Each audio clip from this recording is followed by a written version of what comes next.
The first thing I'm going to show you how to do is make a new event. Let's see. Able to read. Ah, that's fine. You go like that. Any age is fine, or leave it blank. You can leave any of those four things blank if you want. Okay, look at there it is right there. All right, now let's say we want to change a date. Say she was able to read before she was born. That's fine. We don't care. Oh, look, everything's sorted properly according to date. Okay, good. Now let's change the place. Change it. Say she's born in Delaware, Denver. You notice Denver came up first. That's interesting. We're gonna change this because we want to, and it's easy. So let's go type a D here. Oh my goodness, Delaware came up first. Oh, here's something we have in our autofills. If you use Delaware, then it's going to come up first next time. Because, you know, say you're doing a census or something, everybody's from the same place or whatever. Well, then it's just faster for the autofill to fill in what you're actually using. This is a feature that will often be helpful and never hurt you. Okay, we use a lot of autofills because they're fun and they make things nice. Okay, so we changed all that stuff, you notice, and the table redraws every time you change something, so it's all permanently saved immediately. You don't have to hit Control S or save or anything like that. So you got a thing there, a command, save command, but it doesn't really do anything except to redraw the table, and redrawing of the table is usually done automatically. Oh, look at this. This guy doesn't have any pictures. Mary Hilton Summer. She doesn't have any pictures, so the program will display a default picture instead of, you know, her picture. And I suggest that you use some vintage photograph of the place where she lived if you don't have a picture of her. But if you don't want to, well, you can make your own default pictures and replace these pictures I have, these old-timey pictures of cameras and stuff. What I don't want to see is any pink and blue, whatchamacall, clip art. Oh, dude, come on, let's keep it old-timey at least, for crying out loud. I don't want to see any clip art. Jeepers, creepers. But if you want pink and blue caricature type, you know, generic images for males and females, that's entirely up to you. You can override the default image that come with tree art. How about we delete the ability to read? We just delete the event in the event column.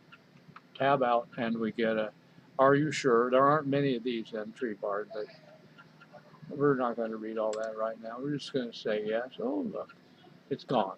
Gone, lost and gone forever. If there's several marital events, then you're going to get a choice to unlink her from all of them, none of them, unlink her and her husband both. You get a very flexible choice anytime you delete a couple events. What if we add a father here? Let's see. Stephen Spring, let's say he's the new father for Mary Hilton Summer. Greta Ray Randall, she's already in the tree. That's why she autofills. I can change it to someone else. Let's see, how about Gretchen Teresa Cheryl? Oh, this autofill is nice. I like it. Okay, now, you see, that's all that's saved already. You don't have to hit Control S or anything. What if we want to switch to Gretchen? That's Gretchen. Bingo, there's Gretchen. Okay, we want to go back. Oh, look, there's another. This is that other default image was for the generic. This is for female. There you go. Back to James. Remember James? See, these people are unknown. We know that there was an event. Oh, look. If you point at an event that had more than one participant, then you get a tooltip saying who were those participants in that fosterage event. There's Lucian and Erlinda. Okay, well, look at that. Foster father, Lucian and Erlinda. So Why is this one blank? No parents? No foster parents? Well, let's see. None and none. Okay, so that's the fosterage in which we don't know who the foster parents were. We just happen to have a date for it, and so we can put that in, and it's going to show up here. So we can add, we add a foster parent. Let's add Jack Barney Harlan. Right now, you can make a new person by adding a name. So let's go Matilda Snodgrass. Okay, now if she's not in the, she might not, I might have added Matilda Snodgrass already, but if I didn't, there you go. And medium sized list. Let's just call her female while we're at it, okay?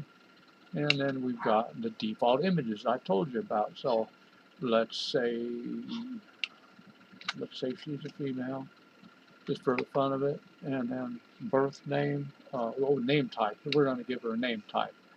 But I'm just going to stick with birth name for right now. You can change it to one of these things. Nickname, etc. All kinds of names. Stage name, married name. Now, this is a very important feature of TreeBard. The auto sort tells you how to alphabetize a name, and we got it set up with a default showing alphabetized by surname.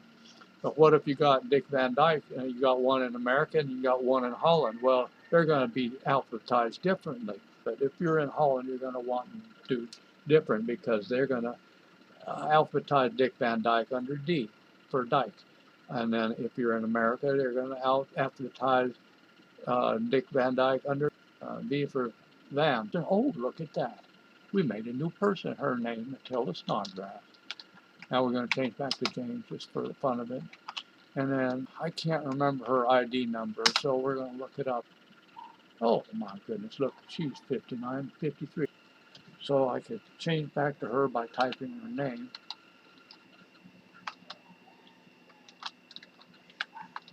Type to Jeremiah, change to Jeremiah, then 59, 53. I could change to her by using her ID. Oh, we're going to do some fun stuff now. Look at this, preferences. We already showed fonts, and that was fun. Now, colors. Oh my goodness, you can do so much, and it's so easy. Look at all those color schemes. Those are the ones that come predefined in TreeBard, and then you can make your own, just as simple as snot. Oh, sorry, I didn't mean to say it that way, but I'm not going to delete it because I know it's a four-letter word and all that, but hopefully we'll get away with it this time and try to be more careful in the future. All right, so we're going to change. Oh, look, there's a preview. How many, what do you call these, color schemes? How many color schemes can I preview in a minute? Oh, well, probably about 100, maybe more. You can preview, preview, preview. You see what this is going to look like. You don't have to go, okay, turn it off, and then go back and find it again because you don't like it. You get a preview area. Oh, that's so wonderful. And then what if we hit an arrow? You could just arrow from thing to thing, from color swatches to color swatches. You know which one is happening. You can go down arrow. You can go, it goes to the next row. You can go left arrow, it goes to the last row. You can go up and it stays in one column. Good golly, Miss Molly, this is beautiful. You know how long I've been working on this? This is one of the first things I started because there's so many genealogy programs and where you can't do a whole heck of a lot with the theme. And I can't see anything bright. I'd never choose this theme, but let's apply it anyway and see what happens. See, now everything is the same. Everything has its color changed. Everything. And that is really awesome. And it's very rare to find. You just don't find this. So let's make us a new color scheme. Now, there's only 4 colors in TreeBard, and I think you agree with me after looking at TreeBard for some time that it doesn't need 16 colors. It doesn't need millions and jillions of options. Change this, change that, change this.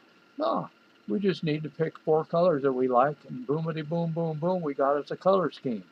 Now, the ones that come with TreeBard can't be deleted, but if you make one you don't like, you can delete it. So let's make one we don't like. Okay, let's make one we hate. Let's make a disgusting one. Double click in this here.